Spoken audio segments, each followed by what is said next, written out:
was Saturday night. I turned the TV on just to see what was going on.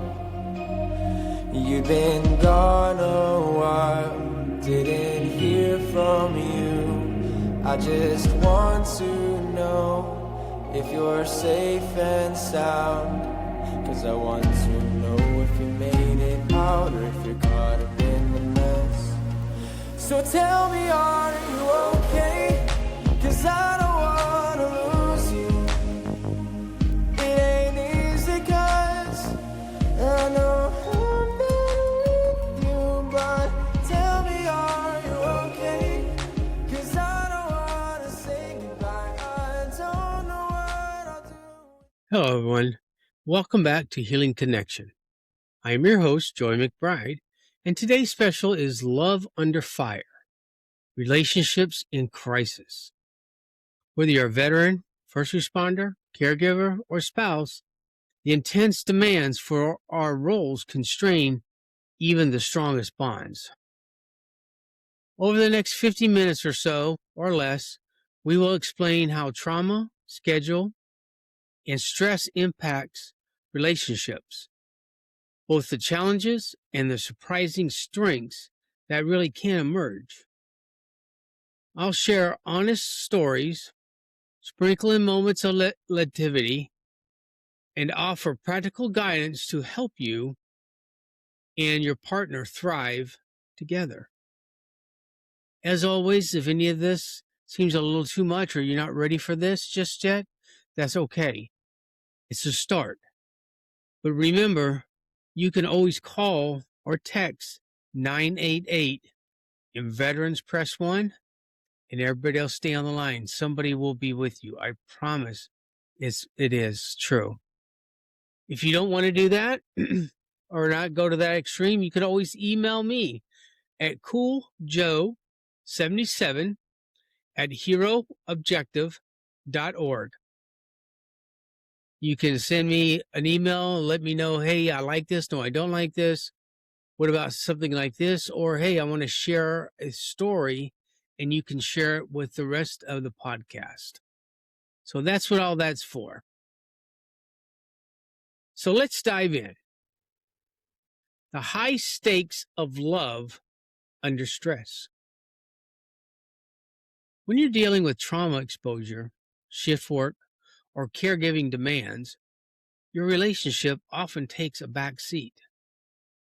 Common stressors include erratic schedules and absence, a volunteer firefighter called out at 2 a.m., overnight EMS shifts, emotional numbing and hypervigilance, PTSD, partner withdrawing or on edge. Spouses walk on eggshells. Number 3 is the rollover. One partner becomes the sole caregiver and the breadwinner. The shift widow or widower syndrome. Number 4, communication breakdowns. Misunderstandings after long days. Bottled up feelings explode unexpectedly. In extreme roles, love can feel like a luxury, but relationships are also a critical source of resilience. And I'll talk with you on how to protect that bond when crisis strikes. Stories and common pitfalls. Now, here's 2 stories I would like to tell you. The first one is Myra and Tom, the night shift fallout. Maria works as an ICU nurse on rotating nights. Tom, her husband, feels abandoned on weekends. They drift into separate routines. She sleeps on days, and he goes out with friends. Resentment builds. The pitfall? Lack of shared time and unchecked frustration. Story number 2. Carlos and Jenna. PTSD's silent shadow. Carlos was an Army vet, avoids crowded cafes after a traumatic event. Jenna tries to coax him out.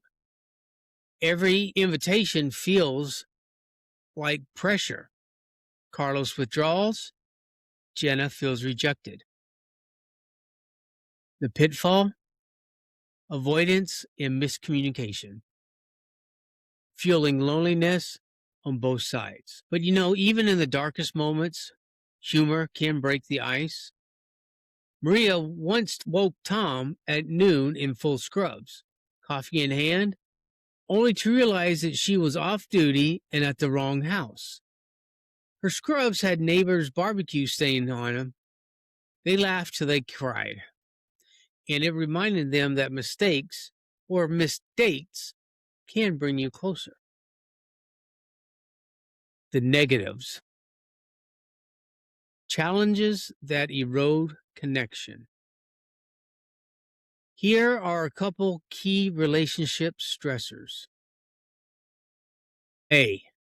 Time and presence. Inconsistent quality time. When together means you're half asleep or preoccupied. Missed milestones. First responders missing anniversaries, vets missing birthdays while on deployment. B. Emotional disconnect. Numbing versus empathy. Trauma responses shut down emotions, and the partner feels shut out. Secondary trauma. Spouses internalize stress, leading to anxiety or even depression. C. Financial tensions. Unexpected income, unpredictable income. Over time, pay for 1 month, nothing the next. Unanticipated expenses. Medical bills, therapy cost, home adaptations. D. Role reversal and caregiving stress. Spouses as caregivers shift from partner to nurse, therapist, and even bill player. Identity lost. The primary partner may grieve in the relationship that was once was. These pressures can feel overwhelming. Recognizing them is the first step into addressing them together. Now, since we did the negatives, here's the positives. Strengths forward. Despite the heat, relationships can grow stronger. Here's a couple. A. Shared mission and purpose. Team mentally, we're in this together. Couples who adopt a joint mindset report higher satisfaction. Mutual pride. Celebrating each other's service and sacrifice. B. Deep empathy and compassion. Insider understanding. Only someone who has lived with it will truly get the late night panic or the chronic aches or the flashbacks or the meltdowns. It comes with the territory. Compassionate care. Partners often become each other's best support system. C. Creativity in connection. Micro moments. 5-minute check-ins. Love notes on the pillow. Driveway debriefs. Rituals. Date nights that adapt coffee and a walk, even at 6 a.m. Post-traumatic growth. This resilience and growth. My apologies. Many couples report deeper intimacy and appreciation after overcoming crisis. Collective coping. Facing challenges side by side builds trust. It's like a steel temper in the fire. These relationships can either emerge stronger when both partners commit to the process. And it takes time. It's not going to be a one and done. It takes time. So give it some time. Don't just throw your hands up and say, oh, hell, that didn't work. No, keep trying. Don't give up. Here's some practical tools for navigating crisis together. Here's some concrete strategies. Schedule connection. Guardrails on the calendar. Block regular time, 15 minutes daily. 1 2-hour block weekly. Tech tools. Share calendars. Quick video check-in if a parent. Number 2, safe communication protocols. I statements. I feel hurt when fill in the blank, instead of you always fill in the blank. Don't always try and push the blame onto them. Sometimes they don't know. So make sure you put the I statement, because it is you that is feeling this certain way or has these emotions going on. So not you, but I. And a lot of times when you hear the I statement, you actually kind of re-look, and it sounds funny in your head at that point, and you are like, hey, wait a minute. That's not the way I had it planned. Timeout signals. Agree on a safe word to pause heated talks. Come up with something that is funny, or something, a piece of fruit, or a TV show, or a saying, or something that has meant a word that has meant positive to you. Use that as your safe word. And if anyone says that word, we have to give the respect and back off. Stop drilling and walk away for a little bit. Number 3, joint coping plans. A crisis plan. What to do if trauma triggers a panic attack. Calling a friend, stepping outside, sitting next to your spouse, whatever it takes to figure out when these triggers happen and what you can do. Just because you sit next to your spouse doesn't always mean that they're going to ask you. Just tell them, right now is not a good time, but I just want to feel close to somebody. Or, I need you right now, but I don't want to talk about it just yet. Self-care triggers. Recognize early warning signs in each other. Example, you've been snapping at me quite some time. Now it's time for a timeout. Number 4, leveraging professional support. Couples therapy. Specialized therapists in trauma and high stress relationships. Support groups. Peer-led spouse groups for shared experience. There's plenty out there. You can always look around and find something that suits your need. Doesn't mean the first one that you go to, you have to take. You take what makes you feel good. You take what makes you feel comfortable. And then eventually you'll feel confident that if you want, you can share part of your story, or any of your story, or all of your story. Celebrating small wins. Number 5, gratitude ritual. Each week, Share one thing you appreciated in your partner. Mini celebrations. High five after a tough shift. Surprise coffee on the way home. Maybe stop for a soda. Maybe an ice cream. Just something that you can sit and do, like, say, going to Sonic. You can sit there and order. You don't have to leave, but you can sit there and enjoy your ice cream together. I once gave my wife a coupon for breakfast in bed.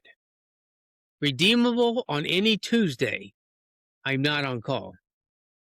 She gave me a coupon back. One free foot massage, no expiration. We both cashed in quickly. Resources and when to reach out. If relationship stressors become overwhelming, again, text or call 988. Veterans can press 1. Everybody else, please stay on the line because somebody will be there. I can't say it enough. There's Employee Assistance Program, EAP, confidential counseling for first responders. Vet Center Readjustment Counseling, free for veterans and families. Couples in Crisis Hotline. Many communities offer crisis lines, especially for couples. Online forums and workshops.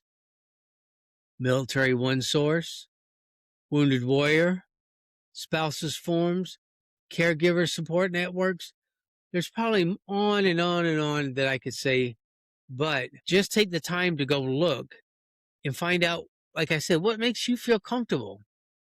It may take a couple times, and that's okay.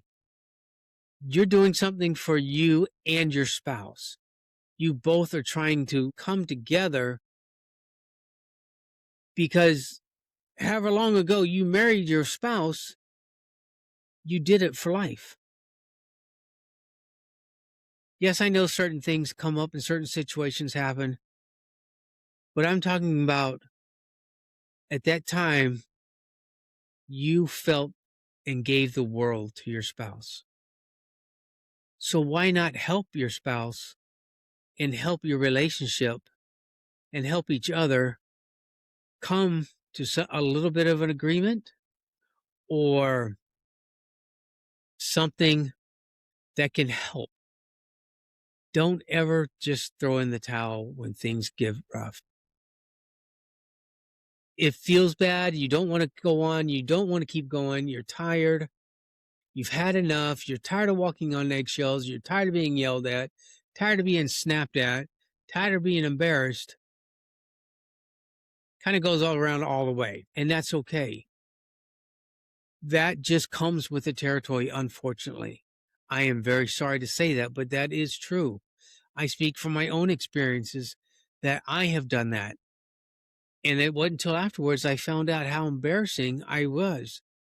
I wasn't necessarily an ass all the time, but I hurt feelings and I scared people. No, I can't have that. That is not why I married my wife, to scare her to death, to make her so afraid of me she doesn't want to touch me. No. So we're building our relationship little by little. I'm not saying it's broken or it's perfect. It has its ups and downs. It has its moments. But you know what? Every effort is worth it. And if you can give every little effort yourself, just like you do in your job, things can look better.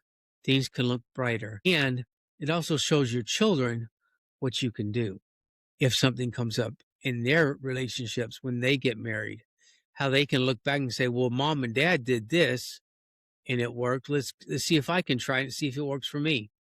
You never know. Love under fire is not easy, but it can be transformative. Here's a quick recap. Acknowledge the pressures, schedules, trauma, roles. Number 2, honor the strengths. shared purpose, empathy, resilience. Number 4, implement tools, schedule check-ins, safe communication, joint coping plans. Number 4, engage professional and peer supports when needed. Number 5, celebrate small victories and practice gratitude. Your partnership is a vital asset. Protect it with all intention. And if for some odd reason this episode kind of went haywire for you or it made you overly stressed, again, I'm sorry. That is not my goal. I know things are hard and I know you tried. If you made it this far into this podcast, I commend you. You have done an outstanding job. I mean that. But I know sometimes even things like this can get overwhelming. Please don't forget, you can always call or text 988. Somebody is always there 24/7, no matter what. No questions asked. No authorities knocking on your door. None of that. It could be another avenue for you to find out other information as well. Maybe they have some resources that you can try, or maybe they have some resources that they can set you up with. I don't know. I haven't gone that far into it. And one of these days I will call and find out and see who I can talk to or what I can find out and pass it along to you guys so you guys know just what it's like when you call 988. And you can also, if you want, email me at cooljoe77@heroobjective.org, and you can tell me your stories. If you want, we can share stories. I can share them on here if you want. If not, we can just keep them between ourselves, and that is perfectly fine because that is where it's going to stay. It is not going anywhere. I promise you that. I really do. And I also want you to remember to subscribe so you don't miss future episodes. Because if this is your only one, please continue. If you like this one, I've got 39 others that you can go listen to. You can pick and choose what you want, whatever seems to strike your fancy or interest you. Go through, listen to them. Not all the time listen to yourselves, but there's some for both of you to listen to. Both of you to sit down and like, wow, okay, that was pretty impactful. And if you want, you can send me an email and say, hey, thanks for that episode 8. It really hit home and it meant a lot to me. And thank you very much. So yes, by all means, email me your stuff, what you think. I don't care. I would love to hear from some of you. So above all, lean on each other and in your community. You're not alone. And I will always have your 6. And until next time, stay connected, stay strong, keep the love alive under fire, and I will see you again. Signing off. Goodbye. 'Cause I